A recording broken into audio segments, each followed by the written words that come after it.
All right. Hey, everybody. Welcome to Path of the Brush. I'm your host, Rick, coming to you live from Hoplite Games here in Lansing, Michigan.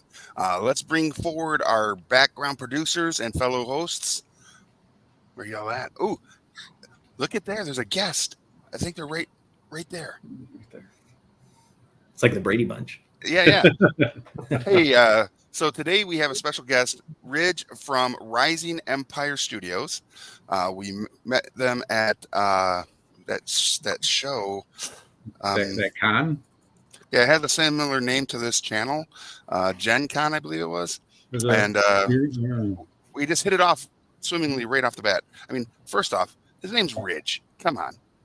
And when you hear a name like Ridge, all you can think about is like Sam Elliott doing some sort of opening line, something along the lines of like, "You ever find yourself painting miniatures in the middle of the night, thinking about this, that, or the other thing? Well, pick up your brush and pick up your Rising Empire miniatures. Thank you, Ridge." It's just great. Um, but welcome, Ridge. We appreciate you coming on. This is episode 2 of season 4, and we're excited to like get down in the nitty gritty about what you do, what Rising Empire Studios does, and all the things that you have available and what might be coming out in the future. So let's kick it off. Awesome. Well, thanks. First off, thanks for having me. Really excited. I mean, we talked about this at Gen Con, so I'm glad that it's finally here and excited to talk about all the fun things we do at Rising Empire Studios. My background is certainly wasn't in gaming from a publishing side. It was always a consumer side. And so being on the other side of it's super fun as well. So excited to, talk about all those things, paint some miniatures and just have a good time. Yeah. So tell us, Ridge, what is your background? Yeah, I have quite the, I would say, diverse background when it comes to this industry.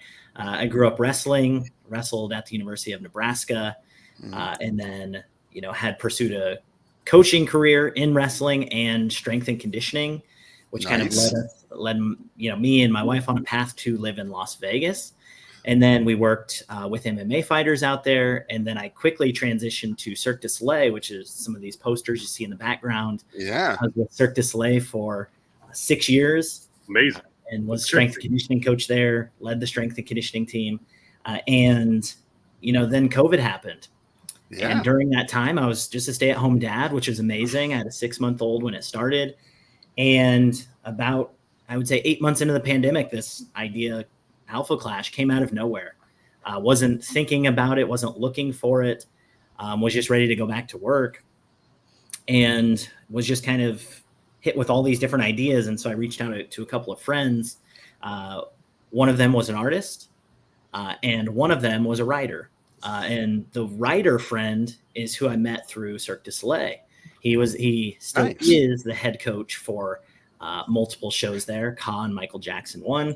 But we worked on many shows like Chris Angel Mind Freak, The Beatles Love, Ka, Michael Jackson 1. Nice. We worked on several shows. So him and I, we were just always, nerding out together. So when I brought this idea to him, he was really very, very intrigued. And, that was in 2021 when we started working on this. So it's been about 3.5 years in the making. Okay. And now we're here. That's pretty wild. That background you had, like when we were talking before we came on board, and you mentioned Nebraska, and I was like, "Yep, that's a wrestling college right there." I did not knowing that you went there and wrestled. And what years were you there? I was there from 2008 to 2013. Okay, long after because I wrestled for University of Wisconsin. Okay. And I had a guy from Nebraska come to the Wisconsin Open and show me what wrestling really meant. But that was many years ago. That was like, I want to say 1996. Okay. Something like that. Yeah. So that's kind of a neat little connection there. Absolutely. And then strength and conditioning is always very cool. And you mentioned Ka as one of the programs that you worked on. I remember seeing Ka being like marketed and set up at like San Diego Comic-Con and at New York Comic-Con, and everybody in their like makeup and fanfare walking around that booth and doing little aerial things in the booth. I was like, God dang. So if you were those folks on, they already got to be like amazingly high level, like gymnast level athletes, and then to work with that caliber is also pretty freaking cool. So Yeah, it was just a really great experience. I mean, we worked with so many great people, very talented people. And yeah, at Cirque du Soleil, we had at least like 100 different types of artists with their different skills. And okay, each show had at least 60 countries represented. So you were always working with right, just people from all over the place with crazy different skills. Yeah, it was just so fun, and it was okay, just a great work environment because it was just a lot of high achieving individuals that were really yeah, passionate about their art right, that they put their heart and soul into. hmm, And then Cirque du Soleil really does well with like big productions, right? So the artists are part of the show, but also the automation and the lighting and just the whole production factor right, really bring those shows to life and make them, truly, yeah, it's top super tier. cool. So I can see being subjected to those kind of environments where there's so much levels of creativity, and in the Cirque du Soleil productions, there's a lot of storytelling. How that may have also maybe sparked and influenced your game design. Yeah.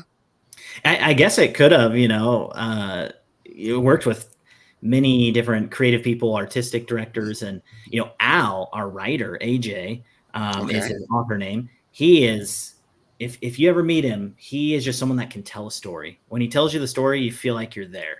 That's awesome. And when he writes, he does the same thing. You Okay. feel like you're there, like you can see it. And so he's Okay. just such an entertaining storyteller. He writes in that same way, and he's just super creative. He has a writing background, but he's been in the circus for 20 plus years, and so Right. that was his background. But he pursued the path in professional circus, which has been great for him. And now with Alpha Clash, we're a few years in, and we've sold Hmm. tons of books and his comics, and like Right. he's just incredible. So All right. So you have under the banner of um, Rising Empire Studios and Alpha Clash, you have comic books, novels, or yep, short. Okay. And yep. are you all? Is that all self-published? Or are you working with a publishing partner in on the literature side? Yeah, so we all self-publish currently, Okay. and we have kickstarted those projects. Okay.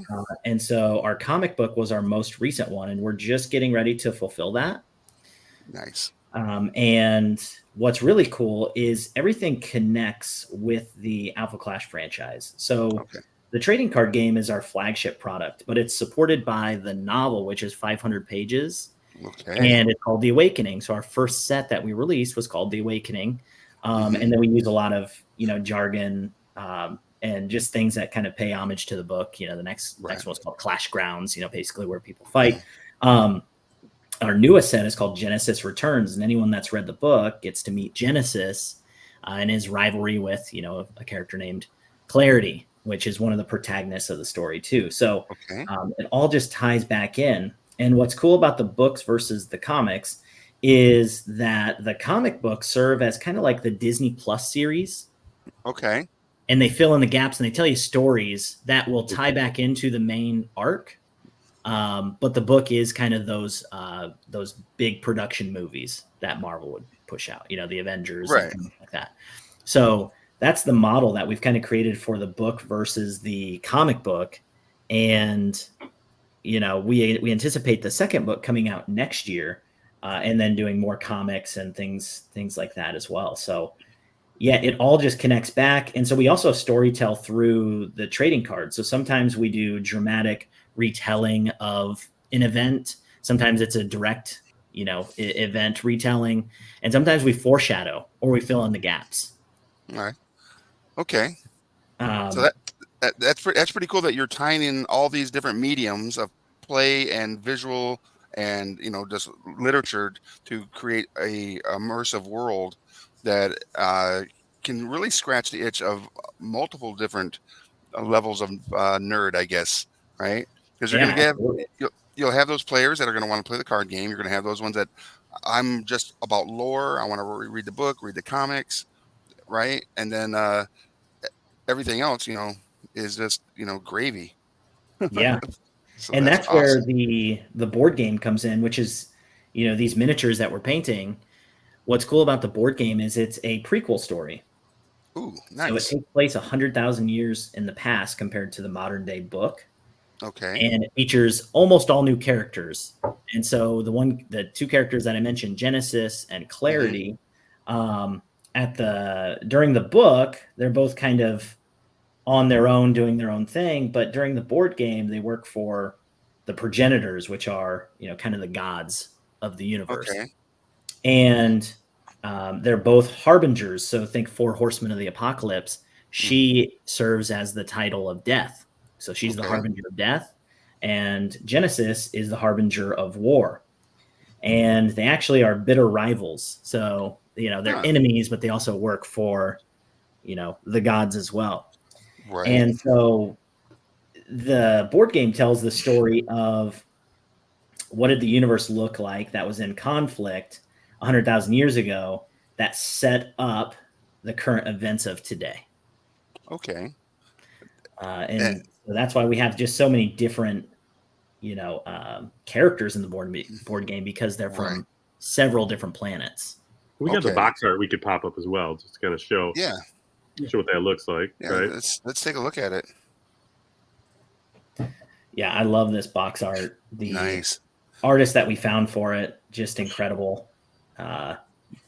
It does a lot of work with, Marvel and other, big name publishers. And Mhm. so he did such a good job. He actually did both the standard edition and the premium edition box arts. So Okay. they're both different, both same artist. They Mm. showcase different characters, and you kind of have, that the progenitor named Alpha Aster, in the background that's kind of, pulling the strings on, the events that are unfolding. Okay. And then as far as like the miniatures we're painting, which are part of this board game, the one that has the cube and the energy, is that the one that's in the background? This guy here? Yes, that's correct. Okay. And this is Genesis here. That's correct. Yep. Okay. I know that Will and Mark, who are also, painting, have a couple of miniatures that are not the same. So Will and Mark, what like you guys have a guy who has like an axe in one hand? I do. And Yeah. we have a couple of comments out there in the chat too. Art of Wade King is wondering if everyone is painting Alpha Clash characters. And yes, we are. And Obi, don't you know me? He says he loves the art of this TCG and the board game. And I do too. But I've got this guy. He's got shield and axe, got definite like kind of Aztec vibes. And I was going to ask, it seems like this is, you're taking a lot of different types of mythology and like putting your own twist on it. Yes. Is that kind of what you're going for? Because I love that. I love new twists of old mythology. So I tell you what, we spent, a good 8 months building just the foundation of the story, before we even started writing or anything else. I mean, we really spent a lot of time on the lore. Now, what's cool about the character that you're painting, he is called one of the discarded, and they are creatures of all different types that have been kind of laboratory tested by the big bad Alpha Aster, and they just weren't worthy, so they're discarded. And they've done this, throughout history. And the discarded in kind of modern day, mythology and things like that is like, it's anything that goes bump in the night. So trolls under bridges, the chupacabra, the Yeti, anything like that is a discarded. And what you find out through the book, without spoiling too much, is you figure out how they're coming across to our world from somewhere else and kind of doing their thing. Well, very cool. Yeah, that's super interesting way to tie in, again, real world cryptids into your own space. That, again, a cool draw to potential players and readers of your content. That's super fun. Yeah. And so basically, the reason why you see all these different types of, characters from all these different planets is every so many thousands of years, the progenitors hold what's called the gambit. And they just go to planets. And so, Alpha Aster, he has these cubes, and they're called, awakening devices. And he goes there. And, our book starts off by him just walking through a portal in the CERN reactor in Switzerland, and then launched called the Awakening. And so this energy wave envelops the whole Earth, and then people just start to gain powers, and they're called alphas, hence the name Alpha Clash. Well, the twist on that is that there's no good alpha. They are all just competing against one another for supremacy. There can only be one victor. There can only be one more standing. Well, throughout all these different alpha clashes that are happening, it keeps resetting the history of the planet. And so, the extinction of the dinosaurs wasn't from an asteroid or anything else. It was from an alpha clash. The sinking of Atlantis wasn't, just through supernatural, whatever. It was from an alpha clash. So all the histories and the kind of the mysteries of our world can be told through just saying, hey, these were alpha clashes. No, those weren't gods. Zeus and Poseidon, those were alphas, but humans recorded it in history as, no, they were gods. We saw them. They were fighting. Right. One They had controls to, these and they had to explain it in the level of education in which they had at that point. yes, correct. Yeah, that's cool. Yeah, very nice. And so basically this tournament happens, this competition happens every so many thousand years, and they keep, targeting new and old planets. So Earth has had it happen several times, and so have all these other planets. And so with the board game Cosmic Conquest, it's just showing this glimpse in time of this gambit and who was involved at that point. Okay. Heck yeah, that's freaking awesome. It's a really entertaining story. I always try to, approach it with modesty, but I just have so much respect and awe for AJ's writing. I mean, he just does such a good job. He's such an entertaining storyteller that I get excited to tell people about the book because it really is that good. And just to look forward to more because, he pushes the envelope with the writing and makes it very entertaining. And, it's kind of the Game of Thrones model. No one is safe. People that you fall in love with aren't, they aren't always, safe from danger. All right, now you got me scared because I'm one of those guys that gets really attached to characters, and then when they die, I die a little bit on the inside. And you definitely got some fans here in the chat. Awesome. Rio Tin CCG is saying they love hearing the lore of this so much, and so does Obi. Don't you know me? Nice. All right. I saw a photo of some of the box open components here. Nice. Look at that. Everything. This is the game we're painting right now. Yes. Yep. Yeah. You see some of those characters. Yep. There's Thragor. That's the one I believe you're painting. And then, we don't have Keprius or Clarity, Shadowblade, or Master Zephyrion, but we do have the Harmonisworn printed there. We had some other. Go ahead. I was gonna say, what is the scale that you're using on the board game? Because what we're painting looks to be a little bit bigger. So this is the sample print run, and those acrylic standees are 1.5 inches tall. Okay. But in our final print run, both the acrylic standees and the minis are going to be 2 inches. Oh, wow. Okay. Yep. And what's going to be pretty cool is we'll have different options. The standard edition of the board game comes with the standees. And then we have a deluxe edition, kind of that middle tier pricing that has ink washed minis. And so just kind of has that ink wash look over it. Yeah. And then the premium, the top tier edition has painted miniatures. So depending on what, people are looking for, we have a little bit of everything. And then there will be, I tell you what, we had so much interest because we were showcasing the miniatures at Gen Con with so many people requesting, well, I just want to buy these. And we said, oh, well, they come in the board game and, you have to wait for that. And, they some of them are war gamers or, just D&D. They really weren't into board games. And they were really interested in buying the miniatures. And so we really saw a demand there. And so in the GameFound campaign, we will also have miniatures that will be sold outside of the board game as well. Okay. So is the GameFound for this not yet launched? The GameFound goes live on September 17th. Nice. Okay. Right around the corner.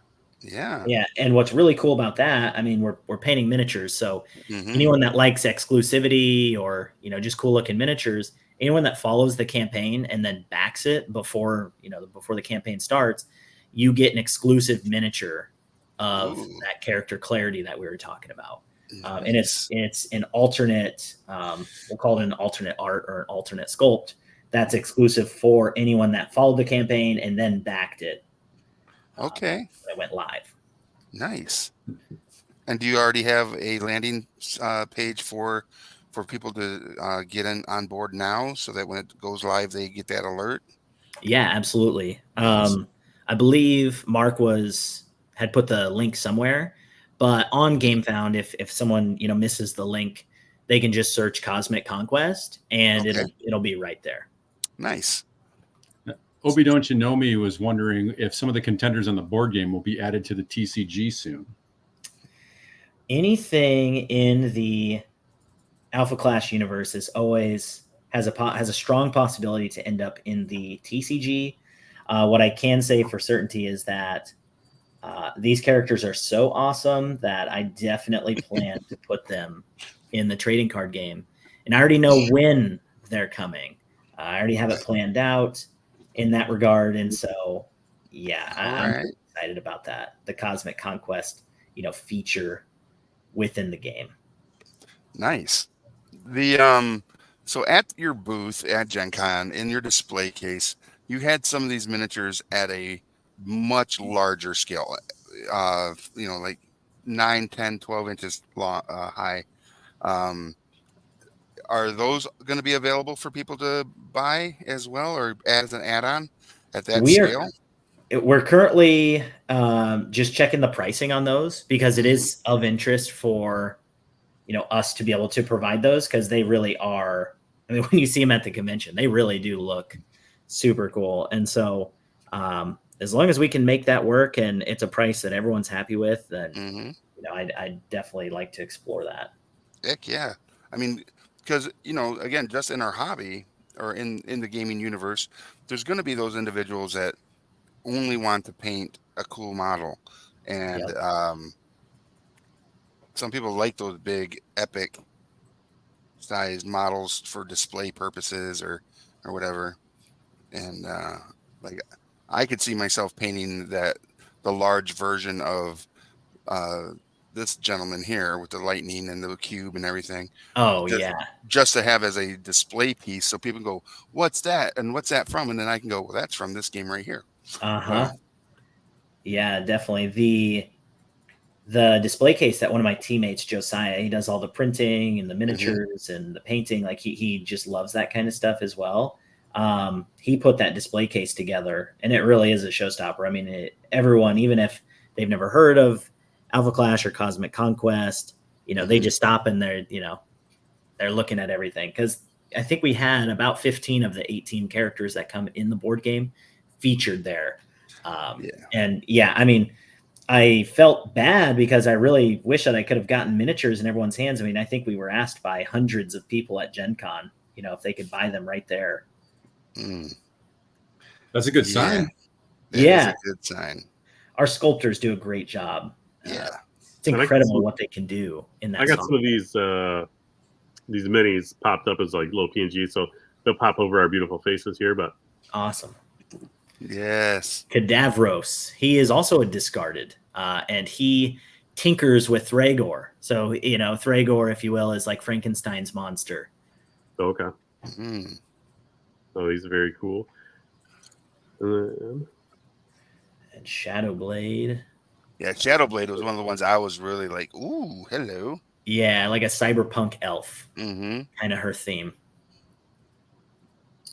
And she's considered an alpha.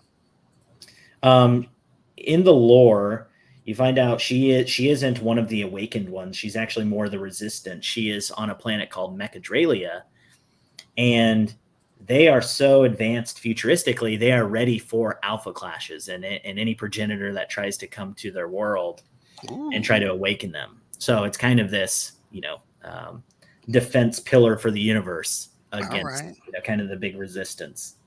Nice. This monk guy was really cool too. That you had in the. It was in display case. Yeah, that is Master Zephyrian, and all this. So what's really cool on the board game pieces? So you draft a team of 3, and you get essentially a tank, a healer, and a DPS. We call them a Sentinel, which is your tank, a Savior, which is your healer, and a Destroyer, which is your DPS. The Holy And Trinity. as a team, you move around the board and you fight as a unit. Well, on your cards, you have 2 sides on each contender. One is what's called the unrivaled side, and that's how they start the game. On the left side is all lore. So it says height, weight, the planet they're from, and pretty much, like 3 paragraphs on the lore of the character. Okay. And so you get to learn all about them right there. So anyone that really wants to dive into the lore, it's pretty rich in that for them, just right there in the game pieces. And Master Zephyrian, what you learn is he is one of the students of clarity. And he starts one of the first, what we call a monk temple. And it's called the Zenithal Temple. He starts that on a planet called Evelon. There's a lot of talk in There's the a chat. lot. Yeah. Taskmaster 747 says Cadavros is my boy. And I'm wondering, was that intentional, like Abracadabros? It was more the take on like a cadaver. Okay. Mm. Yeah. Kind of a fun little twist there, because he is a kind of like a mad scientist, witch doctor, kind of interesting character. So, of all the characters that you've created, are any of them inspired by people in your life, as far as like their visual aspects? Yeah, that's a really good question. So some pretty cool little inspirations, cameos, etc. Magnate, his name is Maximus Braunbeck in the book, and he's like the big bad villain of the first book. Okay. Well, my second son's name is Maximus, and I named Magnate Maximus before I ever had a Maximus. So he kind of, carved the path there. And he was also the first character that I thought of in the story. When I first thought of it, before even working with Al, I just thought, oh, here's a hero of the story. But Al had fun intentions of basically making kind of this evil Superman type-esque character. Okay. That you really just love to hate. And then in the modern day world, there are the Alpha Hunters. So it's a government resistance. It's a government organization in response to the Alpha Uprising. Well, the protagonist of the Alpha Hunters is Captain Maxine Riggins, a woman. So another like Max there. But also the Alpha Hunters, my firstborn, is Hunter. And so I kind of put, that in there as well. Nice. And then, we kind of loosely joke around, but Al, I always say that Mean Streak, there's a character named Mean Streak that is kind of a mixture between like the Flash meets like a Doc Ock / Magneto. And he has these like floating like globes that kind of go around him while he can control them with his mind. But he's kind of a quirky character, and he, as a reader, you don't know if he's just kind of a little crazy or if he's actually talking to the streaks, because he has conversations with these kind of floating things. But he can control them with his mind, so he can like send them out and kind of do reconnaissance. They move at the same speed as him too, and so he's like has an extension of his speed through these almost nigh indestructible like globes. Okay. And Al, I always say Al and Mean Streak are very, Al isn't like Mean Streak, but I would say if there was like this funny, goofy side to Al, it would be Mean Streak. Okay. And then a really cool one, there is a character named Major Dean. Okay. And so my son's middle name is, my son Hunter's middle name is Dean, and my dad's middle name is Dean. And Al wrote Major Dean into the book, who is from Eagle Lake instead of my hometown called Eagle Grove. And he kind of ties in old stories and kind of, makes some things up along the way. And so Major Dean is my dad, just younger and in the military. Okay. Dropping wisdom on other characters. Yeah. Yeah. And so there's just a few there. And then there's a character named Haven, this 8-year-old girl that's kind of an adopted daughter of Clarity. And she's really intelligent. I mean, truly one of the fan favorite characters, because you have this 8-year-old girl that is involved in this world of chaos, and she is scared but wants to help. Well, you know, if you've never read the book, but you see the cards, you can tell she has powers, but Clarity doesn't know it at the beginning of the book. She didn't know that. And she had powers before the awakening ever happened. So, you know, a little bit of mystery around this girl Haven, but some of the things that she says, because she's only 8, are really, it's a good like comedic relief, a break in the action, but also sometimes really clever things that kids say when adults are having conversations or maybe observations that they have. But some of those things were inspired by Al's kids and his conversations with them. Nice. He's got 2 boys. And so, you know, he describes a story about how, you know, one of his sons was describing a rock that he had. It was smooth on this side and it was good at squishing bugs. And on this side, it was good at, you know, drawing on the concrete basically as chalk. And so he kind of throws that into a Haven line, you know, and so just things like that are baked into the cake of the storytelling. Yeah. Sometimes you just need the right rock. Exactly. Get the job done. A multi-purpose rock. And then we put that kind of stuff in the trading card game. Mm-hmm. You know, there's Haven's favorite rock. It's a card that you can get. Oh, it's awesome. All right. And so, yeah, anything, you know, for the trading card game, anything goes to, that comes from the book, and really the same thing for, you know, the board game. Nice. I have some other art of the board game too. We can pop up here. Yeah. No particular order, but we'll just kind of go through it. And Oh, that's sick. Yeah. Shadowblade. some So Shadow. She's who got, is you the know, pretty much. primary artist? Okay, so we have such a great art team. So our art director is Wade King. Okay. And then we have on the board game, we had used, I think there were 4 artists that we almost exclusively used. We handpicked them to make them really work together to bring the board game into a cohesive art style. And on that was Renee Allen Nielsen, Mirko Alviano, Alex Tripp, and Kanan White. And so those 4 were the primary artists for most of the, you know, contender cards, like what we just showed. And then the armory cards, which are kind of cards that you could purchase during the game. A studio that we work a lot with on the TCG did a bulk of those for us, and they're called Sonderflex, which is kind of like a, you know, they've got multiple artists within the studio. Okay. And so, yeah, our artists were great. And then it was Erica Guerrero was the cover artist for the boxes.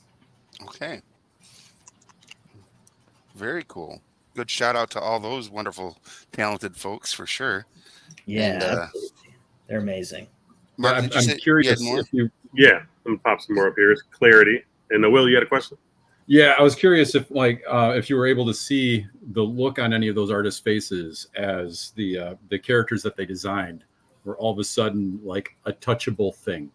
Right. I haven't gotten to see their faces because they really are from around the world. But I know that when we get to show off their work finally, whether we preview it or show it in printed form, they want to get it in their hands and really it's like just see their art out there. And so I think it's pretty cool for them just to see their work in thousands of people's hands, you know, that you don't even know who they are, most of them. Right. And so that would be really exciting. And it's cool because I designed the trading card game, and at least the base design of the board game. I had incredible teammates, Brady Wiggins and Jordy Brown, and then awesome play testers as well, that really molded the board game into what it is. But it's really cool just to see people playing what we've worked on and what was really a concept and kind of a pipe dream. You know, we built these things at a kitchen table. And when I was painting the vision for them, saying, hey, in 5 years from now, this is where I expect us to be. You know, sometimes you're like, oh, that seems kind of far-fetched, you know, how are we going to even do that? I don't Yeah. know. I just have this feeling, and I really did. I had a feeling, and ultimately we built an amazing team, and we just started to execute day by day. What's the task? How are we going to do this? And, Mhm. now we're here. Right. And are you on track? Are you further along than you expect? Is that the stone? Was that back up right there? is that is that her favorite stone? Oh, no, no, no, not that one. Yeah. That one is Gearwin, and she's from a planet called Cogheim. It's kind of like Nice. this steampunk dwarf planet. Tinkerer Nice. type. Oh, Yeah. Yep. But yeah, I would say that we are further along than I anticipated, because the Okay. goal was always to be to make a franchise and a story that people from all backgrounds and everything could just enjoy. Like, Yeah. you could come to the table and play games and read a story, and almost everyone is just happy with it. Like, it's just something that is for the masses, and it's something original. Hmm. And we, in the past year, we've done a novel, a comic, 4, almost 5 total TCG products, and the board game, and that's all in the past year. So we have just a really good, high functioning team that can Hmm. operate, almost independently, and we hit our timelines. And for example, our Kickstarters, we fulfilled 3 Kickstarters within 4 months, and we're trending to fulfill our 4th Kickstarter within that 4-month mark as well. That's amazing. And we plan to do the same with the GameFound campaign. Hmm. We plan to. I'm giving it more of a 6-month time window, because board game manufacturing might take just a little longer. We want to make sure everything's great, Yeah, for sure. but I would say our timelines have been really strong. We've hit our groove with our releases, for the trading card game, and kind of the distribution kind of model, getting them out to the game stores around the world on a semi-regular basis. And our hopefully we'll be at a pace to do about 4 TCG products a year, 1 to 2 tabletop games a year, that aren't the Wow. TCG, and then anywhere from 1 to 3 comics and 1 novel, all within Wow. a year, kind of spaced accordingly. Hmm. And we'll see if we can kind of maintain that pace. But I think as we grow and kind of establish, the timelines and all that, I think it's very feasible. Yeah, for sure. That's wild because like you said, you do not come from a background of game design, right? Nope. So what was an inspiration in regards to like the card game, for mechanic purposes, and what is it unique about your card game, as far as again mechanic and everything? Yeah, there were 5 games that were kind of the core design of Alpha Clash, and it was always something that we would continue to evolve over time. So we would build on these things after they were well established and executed to what we thought was what we wanted. And those 5 games are World of Warcraft trading card game, All right. Magic the Gathering, Hearthstone, Dragon Ball, Okay. and Yu-Gi-Oh. Interesting. And so, Yu-Gi-Oh uses traps, for example. Yeah. And in our game, we also use traps. And what's cool is the discarded characters that, we're kind of painting, the modern day ones, they have an Hmm. ability called ambush. And so they can kind of hide and present as traps. But when you activate them, they're actually, we call them clash cards or creatures in Magic the Gathering. And so Hmm. we really tie in the lore into the trading card game in what I think is pretty flavorful. So if a character can fly in the story, they can fly in the game. Nice. And we try to make fun, unique mechanics around that. But also, what I think helps is that it's a really easy game to learn, but it's hard to master. Okay. And so, by using kind of familiar mechanics across different trading card games, but then kind of putting a new approach to how to implement those things, I think has really put Alpha Clash in a unique position, especially with kind of the superhero aesthetic, Okay. and the comic book art style. I think that those are also just more unique things that just have some eyeballs on us for the industry, because there's really no other comic book art style. There's really no other superhero TCG right now. A lot of it's kind of high fantasy or, maybe sci-fi or something along those lines. Mm-hmm. Or anime. Right. Or anime. Yeah. Yep. And so I think just with all those things and, having a game that's approachable and affordable, but also, just isn't too far off the beaten path for gamers. I think that it's something that, especially when we go to conventions, if we get someone to try the game, I think we've got like a 95% success rate. Dang. People genuinely enjoy it. And they typically walk away with at least like starter decks in their hand.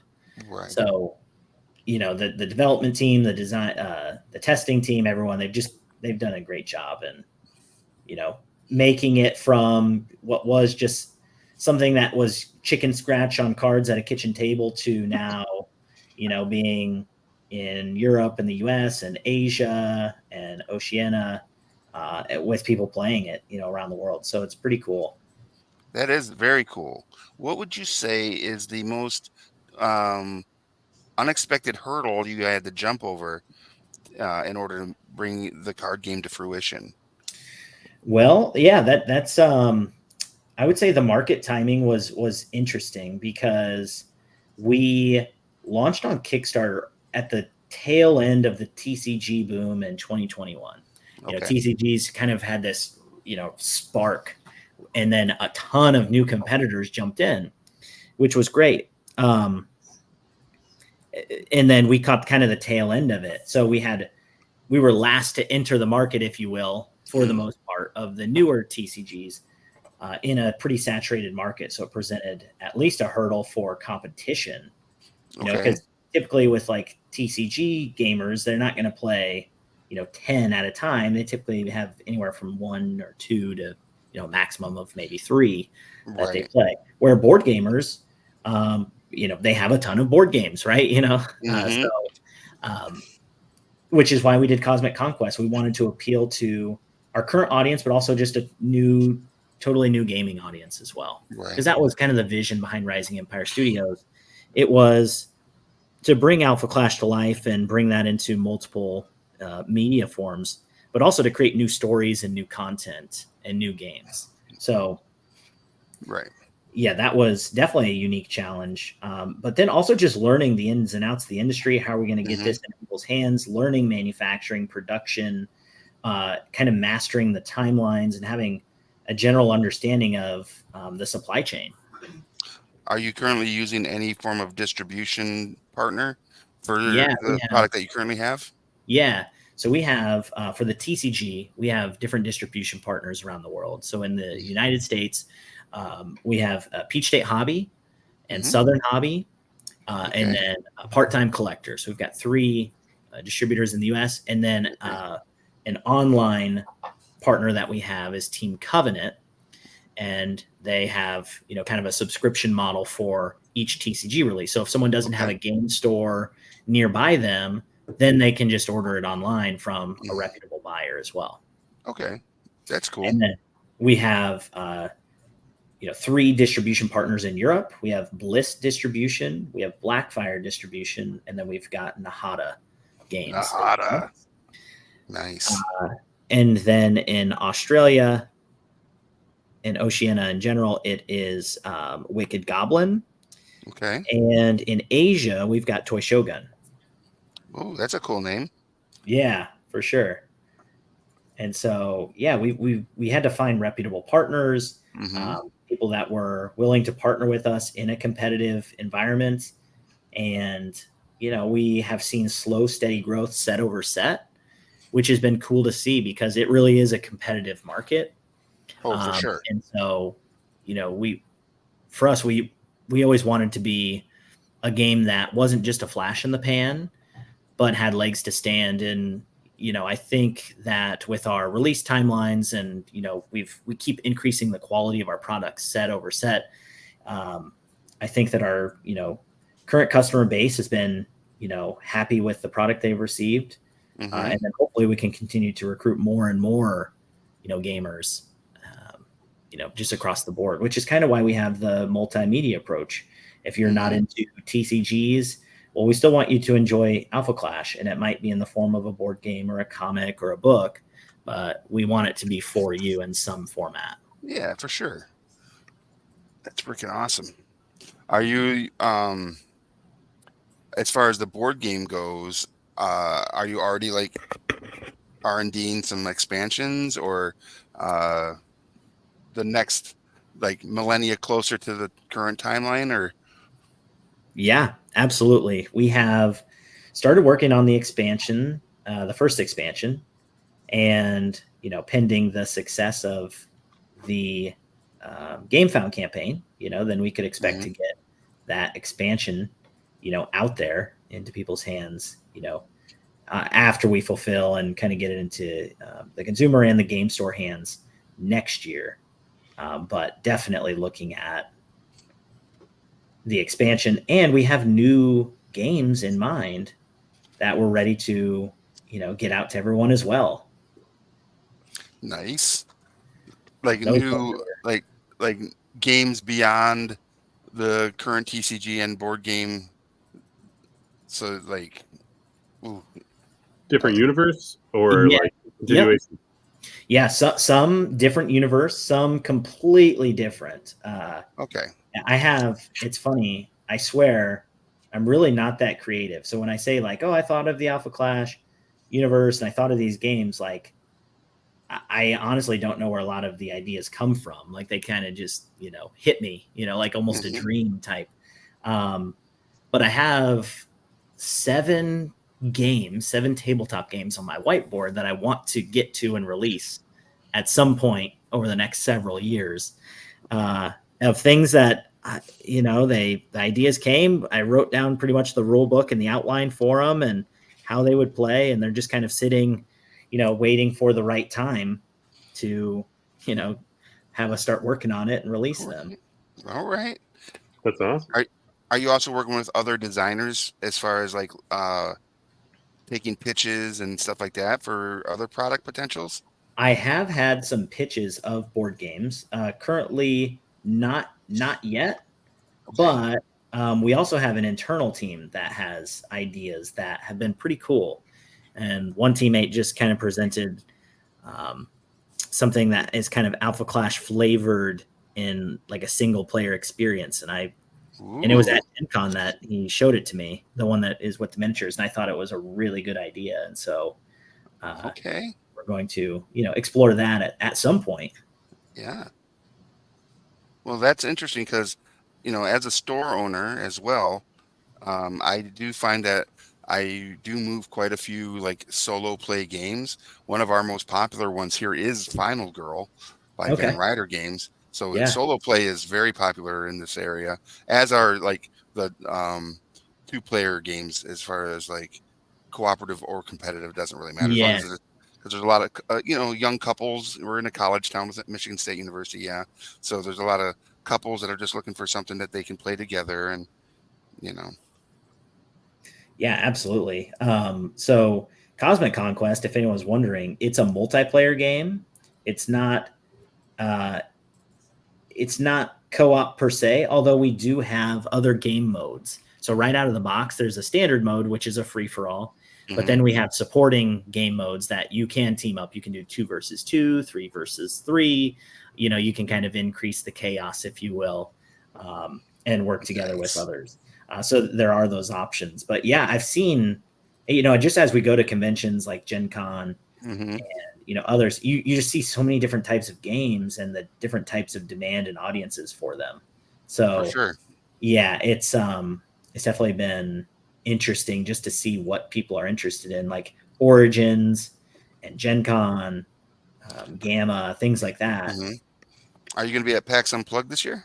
We won't be at PAX this year. We were there last year. Okay. We're trending to have our pro tour for the trading card game the same weekend as PAX Unplugged this year. Okay. And so, yeah, we have a competitive circuit for the trading card game, and it's $175,000 in cash between Asia and the U.S. in the first season. Okay. And that's over multiple events. We have, what we call tier 1 is an awakening. So that's all store level. Mm-hmm. And then those give qualifying invitations to tier 3s. That's what we call the Progenitor's Gambit or the Pro Tour. And the open events, which we hosted at Origins, at Level Up, and then coming up at Miami TCG Con in October. Those are just open events that people can come to. They're typically at like a convention location. Okay. And then they have exclusive pricing there. And then our Pro Tour and Nationals, which is like Progenitor's Gambit, those will be at the end of this year and kind of, springtime next year. Nice. And so kind of built in organized play to support the game stores, as well as just giving players, the option to be competitive if they want to. Right. And, just have a fun kind of system for it. Dang. All right. That's in 3 years, right? That's the timeline you're currently on. You're at your 3-year mark, and you're already doing Pro Tour level content. That's freaking awesome. Yeah, it's really cool to see, and it's fun to see the response and see just people having a good time with the game. I mean, heck, our first Clash Ground event was in Las Vegas, and we had about 50 people, which was incredible. The game had only been out for about 8 months at that time. Ooh. And so I think the Pro Tour should have, I think we'll exceed probably over 100 for that, which was going to be fun. And then, again, our whole goal was never to be the kind of the flash in the pan, but just showing slow, steady growth, set over set. And, I think we're seeing that. Yeah, for sure. Across the board. Was the Vegas event, was that the Level Up event? That was. Yeah. Yeah, it was great. It was so fun. Nice. And I got to meet, a ton of the people that are in the Discord server, people that I had never, met before. Right. Yeah, it was fun to just get in front of the fans, take pictures, have conversations. Yeah. And, just talk about whether it was Alpha Clash or whatever they're interested in, For sure. That's kind of funny because I just sent an email out to Level Up about potentially bringing that paint and take to their event. Oh, awesome. Yeah. So that's kind of like a weird, like serendipitous connection there. Uh-huh. So yeah, we had a good time with it. Nice. Last year. So, definitely get out there if you can. It was a good event. And it's in Vegas. Yeah. I don't mind Vegas so much. I don't particularly care for Reno, but Vegas, I'm a bit all right with that. Yeah. And it's at the new, at least last year, it was at the West Convention Hall, I think is what it was called, West Las Vegas Convention Center, which was brand new. I had moved away, and then when I came back, it was a brand new building, new hotels right there. It was really nice. So Gamma used to be in Vegas. Uh-huh. And I went to one of the last Vegas shows that they did, and it was in the old Bally's hotel and casino. Uh-huh. Oh, it was rough. Yeah. Not quite the Bellagio. No, I mean, we stayed at the Bellagio, but the event was there. Yeah. Yeah, That's not all awesome. Vegas hotels are the same. That is for certain. Right. That's freaking cool. So yeah, that makes me think too. I'm gonna need to contact my my rep at Southern Hobby and bring your game into my store and see if we can build a community here around it. Absolutely. As well. Yeah, what's cool is we have what we call a rivalry kit, and it's a quarterly or almost quarterly kit that we give to the game store, and it just supports the game store, gives free promos to the participants every week, and then we host those awakening events, and so stores get to host. So it's almost equivalent to like a store championship in other games, and people compete for playmats and invitations. Nice. And yeah, it's actually Genesis Returns, our fourth set, releases in November, and pre-orders are closing this week. So I'd talk to your rep, because if there's any set to really get on for Alpha Clash, I mean, Genesis Returns is like a prime set to jump into, because the artwork is top tier, the gameplay is really diverse, and I think it's probably going to be a staple set for years to come, because it really is such a unique and cool set that I think people are going to really, really enjoy. Nice. Yeah, we actually so we have some gaming going on here now. It looks like they're just wrapping up playing some Star Wars Shatterpoint, and we got a little Flesh and Blood going on. So I'm kind of vibing that your community is probably also a Flesh and Blood level community, right? That might be we do really well with the Flesh and Blood community. A former world champion has won a couple of events for us already. And so, and then we just have several, and his name's Michael Hamilton, plus several other competitive Flesh and Blood players come to the events. And so what I think also helps is Flesh and Blood had indie roots, and it really blasted off years ago. Yep. And I think they kind of showed the trading card game world that, it can happen. Yeah. Someone that can create a game, from an indie type studio can be competitive on the main scene. Yeah, for sure. So I will definitely introduce your game to that community here and see if we can get some crossover. Yeah, that'd be great. Because that's a good foundation to build off of, for sure. Yeah, and what's cool between like Flesh and Blood versus Alpha Clash, Flesh and Blood is a really like grindy game. It's back and forth. It's a constant battle like that. And Alpha Clash plays faster and is a lot more, kind of swingy. And so you get a different experience from the game. Perfect. Both highly strategic, but different paths to victory, Yeah, for sure. So it's getting close to our 8 o'clock top of the hour, which is where we like to talk about a few things off grid. One of those things being our sponsors. So big shout out to all of our sponsors. We are currently working with the Army Painter, makers of Warpaint Fanatic and Speed Paint 2.0. And I'm using a lot of their paints, obviously, on the model I'm painting today. Big shout out to Gen Con and Gen Con TV for allowing us to be here to do this crazy stuff we do and try to entertain you, the audience, or inform you on some of the awesome things coming out, like all the cool things coming out around all the games that Rich has coming out from his company. So big thank you to Gen Con and Gen Con TV.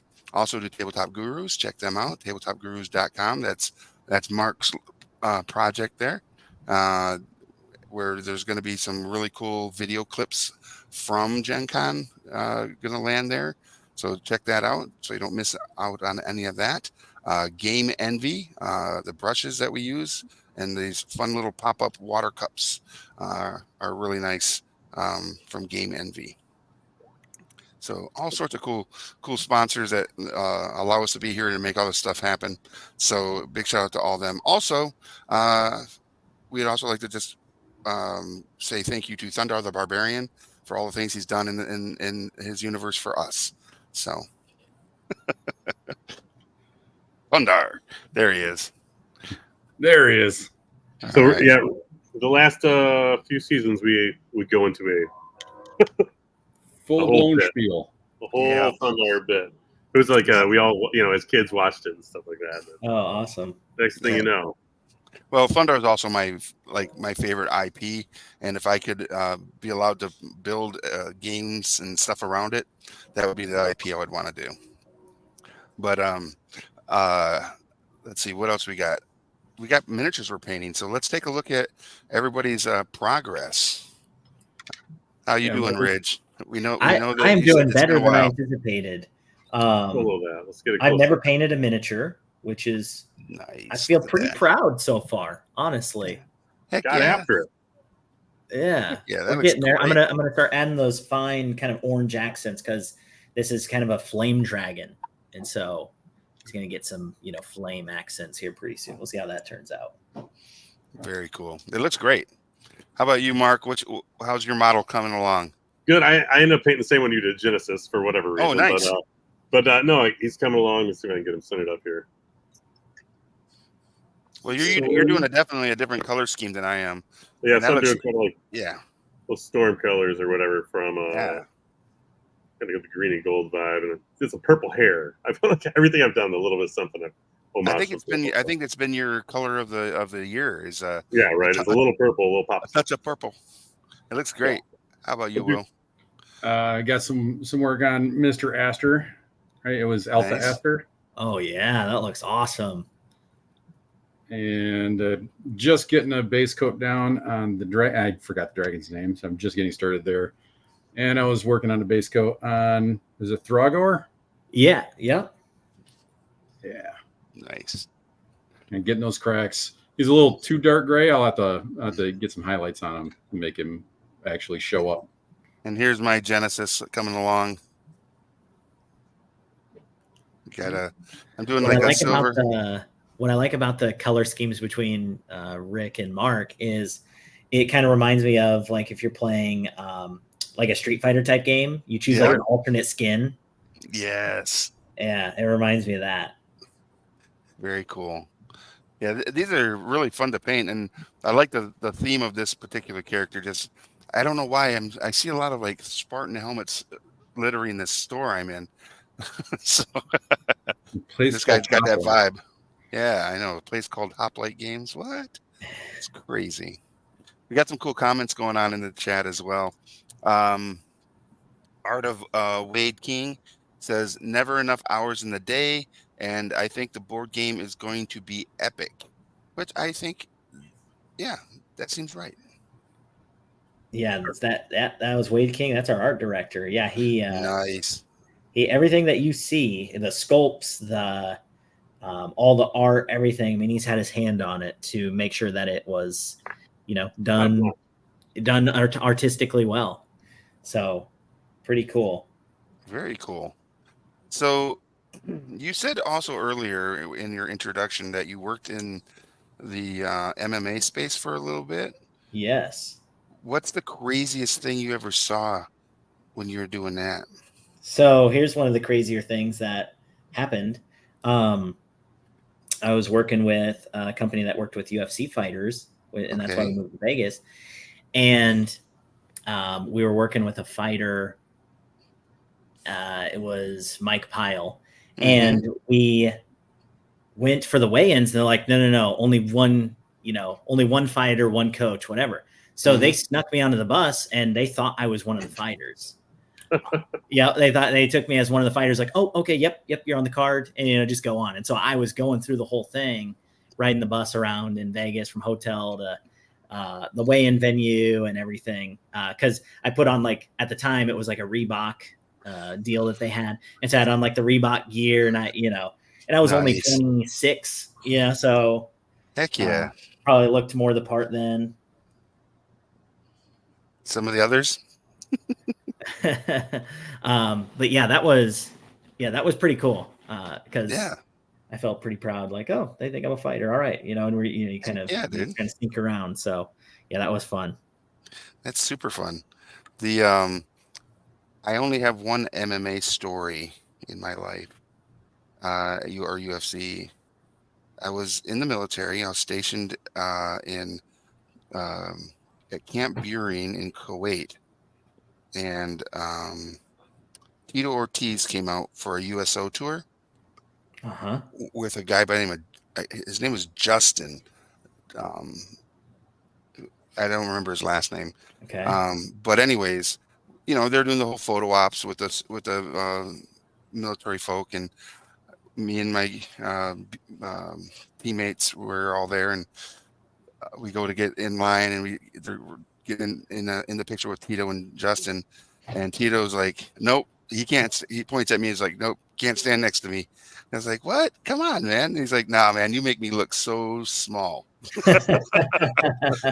And Tito's a sizable guy. He fought at 205, so he was pretty big. Yeah, I was weighing like 300 pounds in that picture. That's awesome. It was wild. He's like, yeah. And then Justin is like, I don't want him by me. I said, he looks like he could eat me. I was like, no, I've had 3 steaks already today. You're fine. You know, it was just kind of funny, to and kind of a compliment in that regard. Cause that, Oh yeah. I was a monster back then. But, Yeah, and I mean Tito Ortiz was the man back in the day. yeah. So yeah, That he's he from was. Huntington Beach. He's the Huntington Beach bad boy. That's where my wife is from. So Oh, wow. Okay. yeah. Wild. What does your wife think about all this tabletop stuff? She supports it fully. She's definitely not a hobbyist for any tabletop games or Mhm. anything like that, but she's super supportive, and that's what I All can right. attest to that. Okay. But she's a trooper. She'll play the games and she'll try it out. Okay. And she probably Yeah. gives you good feedback because I find that when you play with someone who's not a typical gamer or just doesn't have that, you know, as a big part of their life, Uh-huh. they tend to give some really good feedback on stuff that you may not have thought about because you are a gamer and you're used to these different mechanics and everything. So I'm guessing that she probably has given you some really good insight on things you may have missed at some point or Oh, another, I guess. totally. Yeah. Because sometimes you're so close to it. Sometimes Hmm. you just need that like zoomed out view. And when you're too close, you can't, maybe from a game design or even like artistic or story elements. Yeah, she's been a soundboard for me on several different things. That's Uh, that's awesome. yeah. So it's good to have that different point of view because it definitely doesn't come from the gaming point of view. Right. That's great. And I don't know if you mentioned how old your boys were. Are they aware of their influence? No, not yet. They're 5 and 2. Oh, okay. Yeah. All right. Yeah, I don't know if I mean, certainly the 2-year-old, but I don't even know if my 5-year-old really pays much attention to like what I do. No, they won't until they're in their 30s, really. But once they do, they'll have favorite characters already lined up for them. Oh Oh yeah. yeah. That's just the best. Yeah. Yeah, it's a good time. They keep me on my toes. Oh, absolutely. They're at a good age for that. So after you launch this on GameFound, um, what is the next? I mean, I know you probably can't speak to the next big project, but when is on the calendar should people be keeping their eyes on the horizon? Yeah, there's some exciting things coming. So this fall, it's the board game September 17th, and then it's Genesis Returns, our 4th TCG set Hmm. in November. Then, just from a pure product standpoint, next year we are going to be releasing a PvE experience for the TCG. Ooh. So think like doing a raid mode in World of Warcraft. Like we're gonna do that in the TCG version. What? Yep. Okay. So that is a project that I'm really excited about. And the comics are coming back next year. Okay. Going to be doing some really cool things with comic books, and then the TCG will release about 3 core sets, Okay. and you can start to expect to potentially see some of these board game characters enter the ranks of the TCG. And then, Mm, if it fits into the schedule, we're looking at, that Cosmic Conquest expansion and or, a new tabletop game. Ooh. All right. Yeah, So the calendar will be full it's next year full. for And people to book keep. 2, all those details of book 2. I'm waiting on Al to let me share them, but Mhm. he's a madman in Okay. terms of writing. People are going to go, people that are fans of the story or have an interest in the lore. I mean, It's going to be pretty wild when we release that book. I really think that's what it's all about. I mean, if you have the IP and you're really building the lore around it, the universe is there, and so these new modules, these new games, new things can just pop out, and people are playing what they've been reading. It's like a true living and breathing entity, right? Yeah, absolutely. That's the whole point. We do the storytelling, and what I think is like the TCG is like the what if scenario. Like, what if all these characters teamed up and got into a fight with all these other characters? So I feel like the TCG is someone's creative interpretation or expression of how they would like the story to play out. Yeah, it's kind of like when you're sitting around with your buddies and you're just like, hey, man, who would win, Hulk or Thor? Right. Yeah, exactly. Well, let's find out. Right. Yeah, right. Yeah, you got to duke it out. You got to settle the score right there. And you have the capacity to do so, which is freaking awesome. Uh-huh. With the board game, do you have a competitive scene set up for that too, or is it going to be like a different kind of space for that? I could see that as we start to build interest in the board game. It certainly is a board game that could be competitive. Like, you could set it up for tournaments and things like that. So I think if we can build the interest and the participants, I think it could have its own circuit and organized play route for it, which would be pretty cool to see. As I came up to your booth, I saw that I saw Alpha Aster in the in that display case, and I just thought, is that a trophy? How do I win it? Oh yeah, how do I get that? That would be a very good trophy. All right. So, of all the different worlds that you've kind of mentioned today, which one do you kind of like gravitate towards as like, ooh, I want to flesh this one out more. I really like what we're doing here. I want to stay here for a while. With the board game, I think that the planet Synthoria is really interesting because it's a hive mind planet. The whole entire planet is surrounded by these creatures that operate in unison. And they have this defense mechanism, which is called the Harmonisworn, which is that miniature, looks like this guy here. And so they manifest, different beings, different structures as, either workers or as defense mechanisms. And so there's two creatures that we, show off in the board game. It's Amalgamite, just big towering, behemoth that has like this big hammer and an energy shield. Nice. And then the Harmonisworn, which, they're technically both from the same thing, but different manifestations.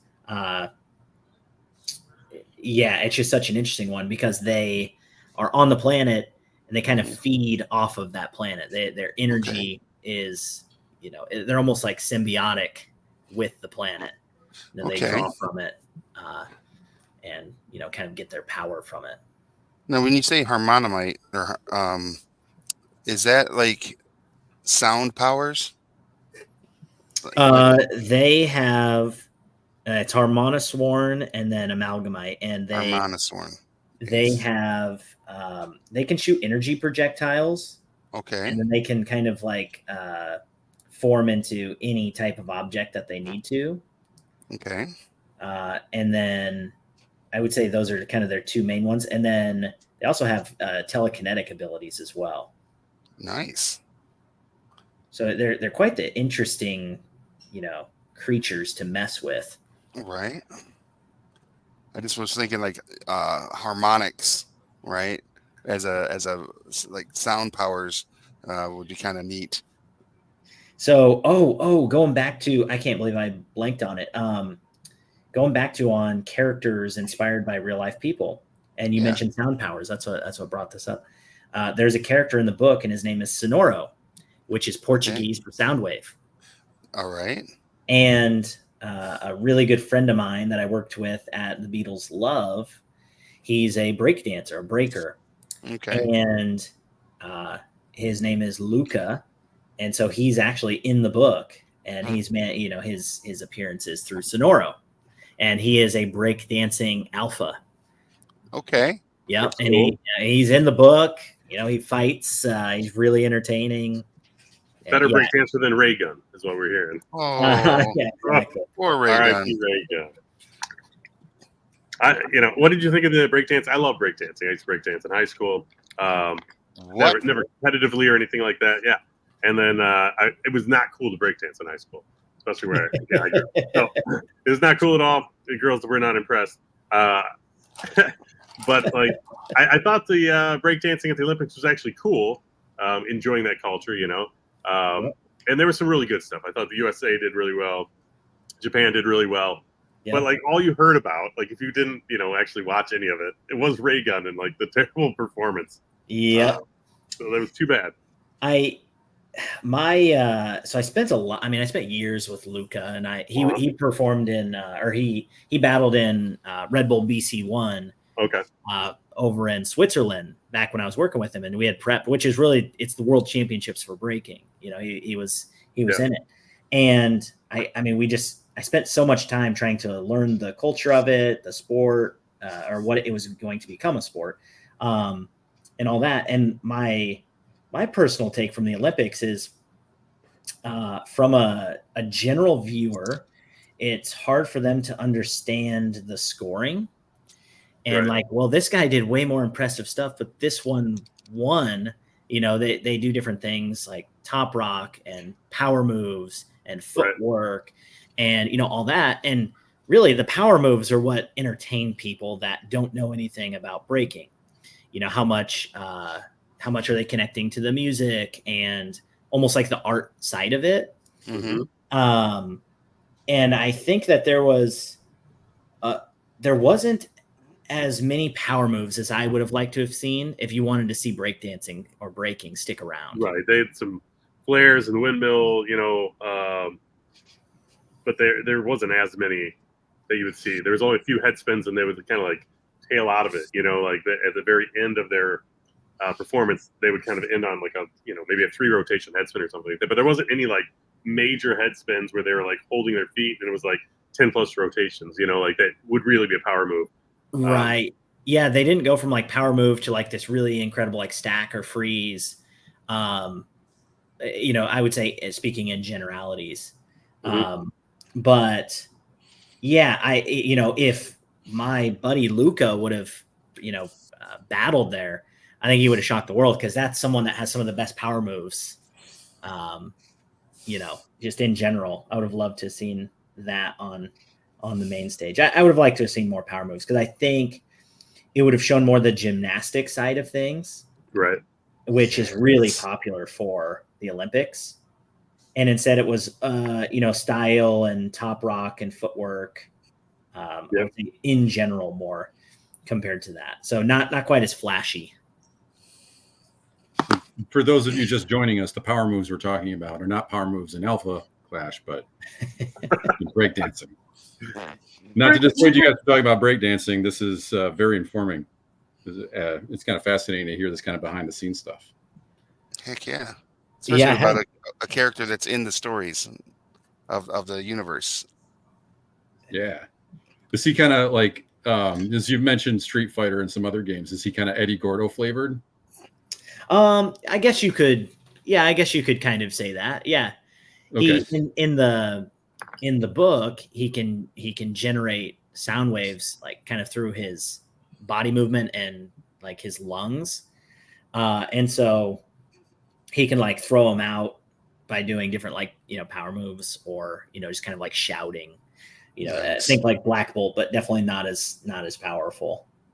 Maybe more like DJ then. Right. Okay. Or what's his? I think it's Lucario, not Lucario. Guy from Overwatch that's on skates, blanking on his name, but kind of that vibe. Okay. That's pretty wild that you've got all these wonderful like life folks, like real life folks, that you were able to draw from a little bit of inspiration, and also to give them the nod that hey, I like everything you're about, and I'm going to put you in my universe, and it's super cool. Yeah. Yeah, it was really fun too, because when we created the story, I feel like it just like flowed. You already knew who the character was and what they were like what, if this person had gained powers, what would they be like? Right. That's really wicked. Wicked sweet. It's wicked sweet. Heck yeah. Very cool. So, what was it that you said is your next event that you're going to be at as far as a convention? uh Nova Open, which is happening starting tomorrow. It's Thursday Wow. through Yeah. Sunday of this week. And that's over in Washington, DC. Hmm.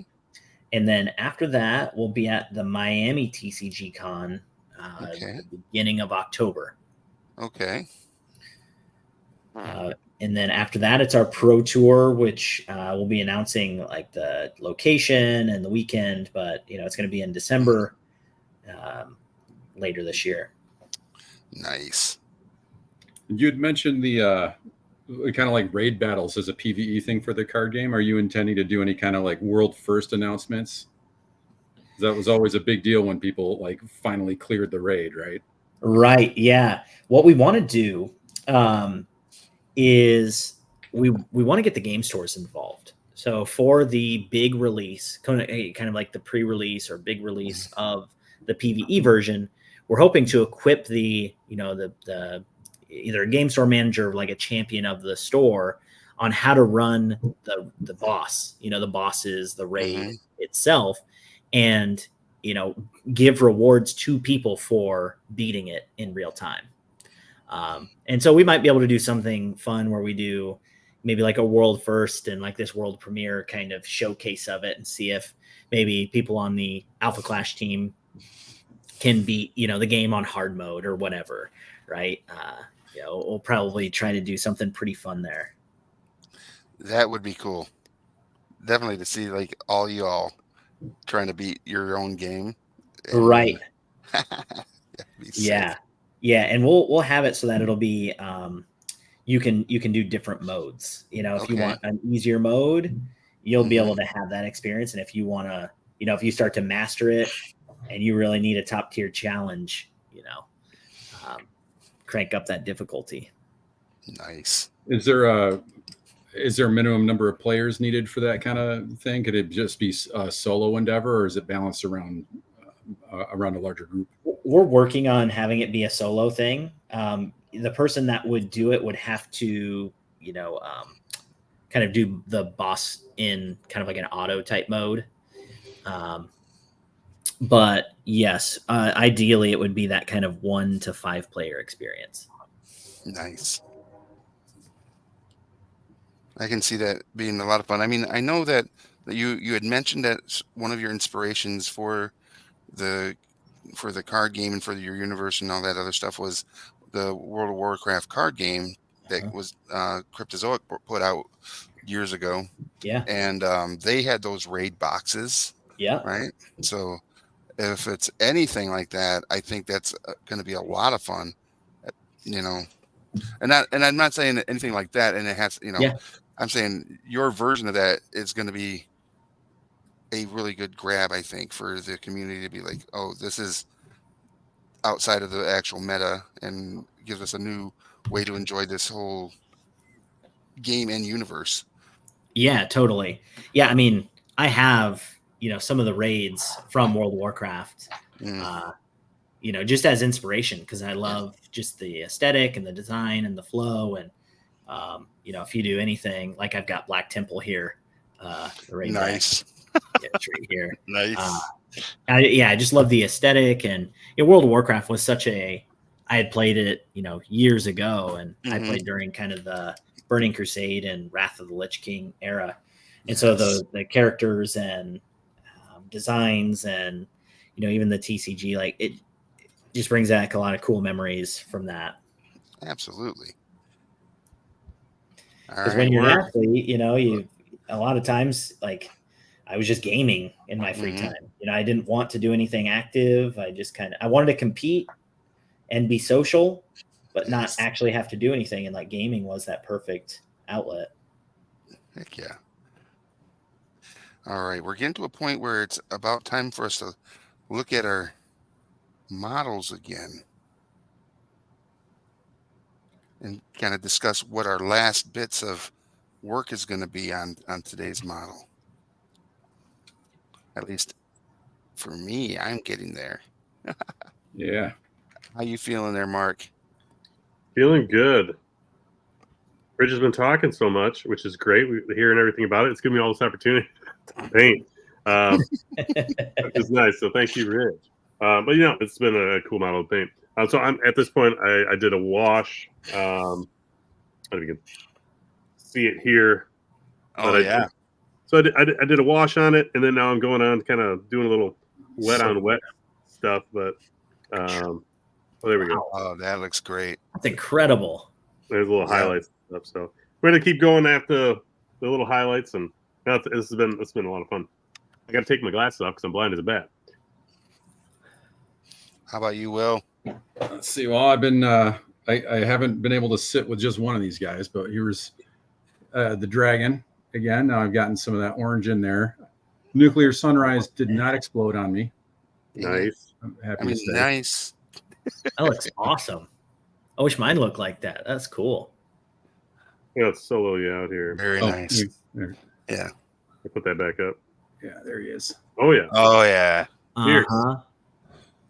Big That chompy looks dragon. cool. Then we got I just put some dry brushing on this guy, so the highlights are higher and the recesses are darker, so it really like makes those barbarian muscles pop and shows Oh, off yeah. the runes that are in there. Heck yeah. Yeah, that's cool. Nice. How about you, Ridge? Putting some Oh wait, look at this guy. Oh. Oh, there you go. Oh, yeah. Sorry. and just putting some depth in there. Put some wash after the metallic to show off all the cool little nooks and crannies you got in this guy. What do you think? Some blue for that lightning? What are you thinking for that lightning when you get that going? I'm probably going to start with light blue and then darken up spots to make it, give it some light. Here's Original where I'm at right now. All right. Let's solo them up. Nice. Yeah. Like it. Oh, Heck yeah. yeah, bud. Yeah, it looks great. We've made a painter out of you. Yeah. Yeah. For someone that hasn't painted anything since high school. All right. And here's my Genesis. Pop that out there. Let's get him there. Boom. There he is. Nice. Oh yeah. That's cool. I put a little cell shading on that. I got to go back with a little bit more black and get rid of some of that blue in his hair. So it just, and then just do the base. And I think he's going to be looking pretty good. Nice. Yeah. Very cool. Yeah, these are a lot of fun to paint. I think that's what for everybody that's watching. If you are a painter, I think you're going to enjoy the miniatures that are a part of this wonderful Kickstarter that's going to be launching on the 17th, right? Yep. We're excited. Yeah. And yeah, we even have some Game Found campaign exclusive miniatures outside of just the follow, gift. There, we haven't shown it off yet, but there's an add-on pack that has Game Found exclusive characters and sculpts that little miniatures that come with it, and that's the only way that you can possibly get them is All getting right. them on the campaign. Nice. All right. So Are they everybody different from listen. the sculpts? These sculpts? Yes, they're 4 brand new ones, new characters and everything. All right. So it's kind of like a mini expansion. Yeah. It's like the first expansion, but a miniature version of one. Have you ever thought, again, and I apologize that I'm throwing out these weird ideas and stuff, but it just gets my, creative juices flowing as well, because you already have a rabid community, and it's only going to get more so as you continue to build on your IP and your worlds and everything. Have you ever thought about allowing the community to submit to become alphas? Absolutely. Yeah, Okay. that's a pretty cool idea, and we've talked about it, and I think that um, there's room for it, and I there's know. probably a good demand for it. You know. Yeah. Yeah. I was just thinking about another card game that has a similar, not as similar to yours, but has the ability for people to create themselves within that world. Oh That yeah. it's that wrestling card game. Uh-huh. Yeah, I know what you're talking. I saw it at Gen Yeah. Con. Yeah. So you can create your own character in the wrestling world, and it becomes a part of you know, the universe and a purchasable card for the community, which I think is really an interesting concept. That's cool. I like Yeah. that. Because someone might come up with an idea for an alpha that's just like, oh, whoa, that's just gross. I gotta have that one in my card game or in my as a miniature for a board game or whatever. You know, Absolutely. I was like, this seems to have the capacity for that for sure. I'm like, dang it, now I want to be an alpha, Uh-huh. Yeah, I like that.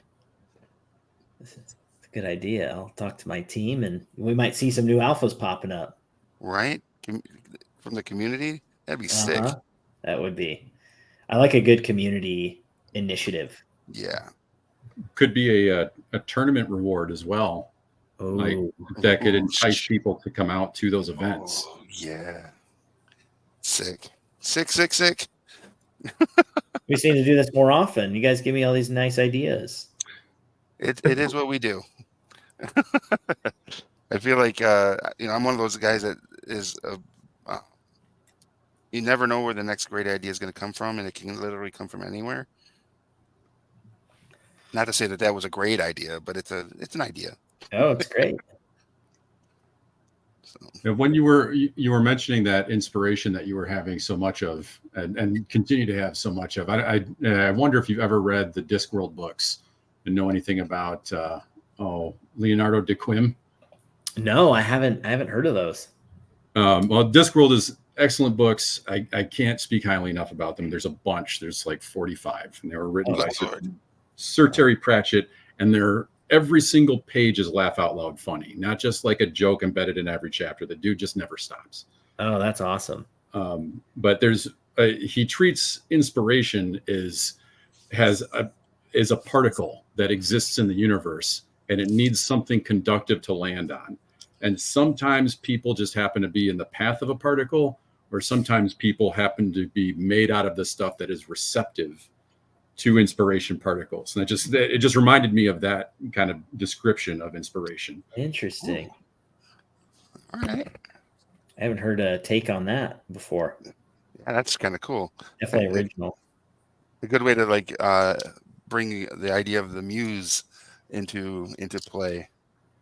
Well, it's interesting for that Leonardo da Quim because he's supposed to be, he's basically Leonardo da Vinci, but in a very strange world that has magic. Nice. And he gets hit by inspiration so very much that he has to be sequestered away in a little room so that nothing dangerous happens around him. Well, he's constantly building all these things he keeps getting inspired to do. Oh, wow. Nice. All right. So as we're getting ready or getting close to the end here, Ridge, what are some things you'd like the community to know, or where should they be like following you guys? What your socials, all that wonderful stuff. Yeah, Alpha Clash TCG is where I would say our biggest communities are, and you can do that on Facebook, Instagram, X, there's Twitter, and then our Discord is called Alpha Clash, and on both our Rising Empire Studios account and our Alpha Clash account, Facebook, Instagram, wherever, we have a link tree, and you click that, and it pretty much takes you to everything from the TCG to the books to the board game and what have you. It's kind of the one-stop shop for, getting plugged in with everything. Okay. Then we got your game found down here. Yeah, make sure you click that Game Found campaign. Check it out. Give it a follow. If you back us, we're gonna deliver. We're gonna bring a great game, great miniatures, great quality, everything. Hopefully, fun times, short-term enemies at the table, alliances, things like that. Just good Nice. game nights. Very cool. So for everybody watching, another thing we'd love for you to do if you're new to the channel, make sure you hit that heart and that bell right there if you're watching us here on Twitch, so that you are following Gen Con TV and also getting notifications for all the programming that exists here. Because granted, Path of the Brush is awesome. We will talk very highly of it always, but there's a ton of amazing content being produced here at Gen Con TV that might just scratch an itch that you've been looking for a long time.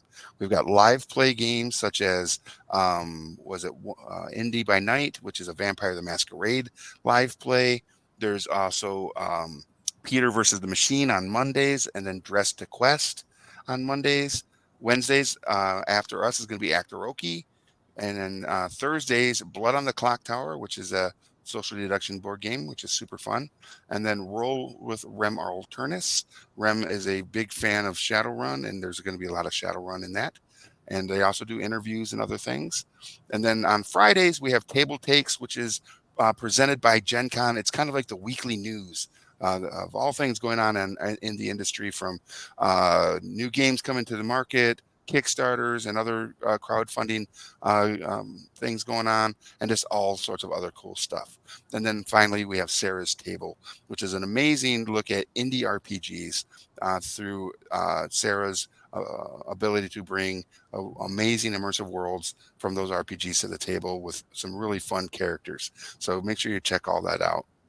And again, the best way to do that, hit that heart, hit that bell, and if you're so inclined, go ahead and actually subscribe, because every little bit helps in bringing all this amazing content to you. So, and then also big shout out to,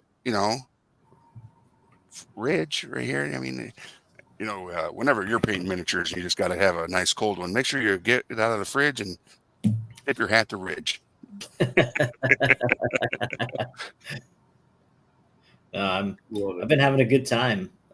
Really appreciate you guys having me on here. It's fun to talk about all these different things, Alpha Clash and non-Alpha Clash related, and then kind of delve into the hobby that you guys enjoy, because this is something that I definitely don't do. And I've seen many people in the hobby do it. I just haven't participated. And I could see why, just from the outside looking in, like why people would do it. You could hang out with friends, have conversations. Yep. And it just kind of flows because you just kind of get into the zone.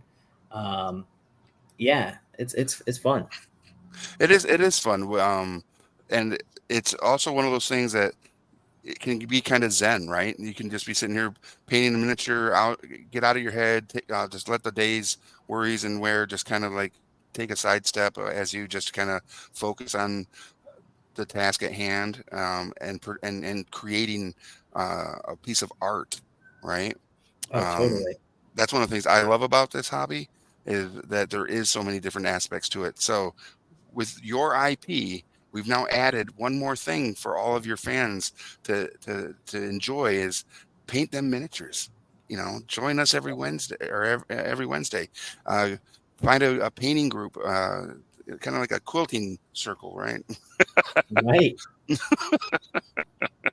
And just enjoy the hobby and follow your own path of the brush, right? That's what we're all here to kind of like promote, and it's super fun. Are you going to be at Adepticon next year by chance? It sounds like I need to be.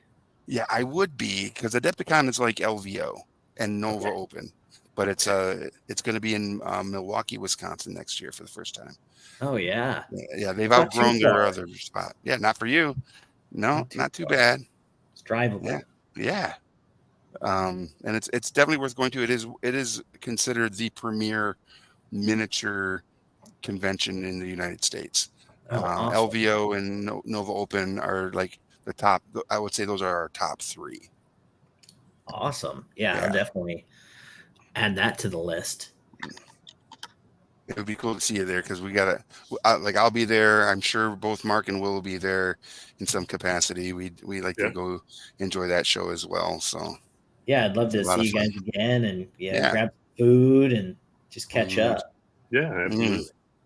Heck yeah. We can go to the Safe House while we're in Milwaukee. It's a themed bar slash restaurant where if you didn't know where it was from the street, you wouldn't know what it was at all because it looks like a mercantile building. But Okay.